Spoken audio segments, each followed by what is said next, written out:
আছি? সকলের কাছে আমি কি আছি? আসলে আমি ভালো নাই, আল্লাহর কাছে কিন্তু আমি ভালো নাই। কারণ আমার অন্তরে কে করে? আল্লাহু আলিমুম বিজাতি সুদূর। আমার অন্তরে কেন আছে? আল্লাহ। সমস্ত কিছুর অবজারভেশন করছে কে? আল্লাহ। আমার ভিতরে সব বিষয়গুলো আল্লাহ অবজারভেশন করছে। আর আমি কিনা বলতেছি আমি একজন আবেদ হয়ে গেছি।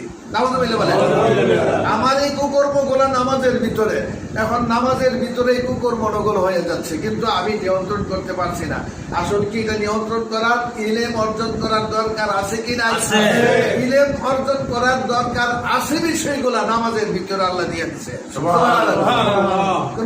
প্রথমেই ওয়াদা, প্রথমে কি অঙ্গীকারবদ্ধ। ওই যে দাঁড়াইয়া কই আউযু বিল্লাহি মিনাশ শাইতানির রাজিম, শয়তানকে দূর করলাম। আসলে কি শয়তান দূর হইছে? না। কেন হইছে না?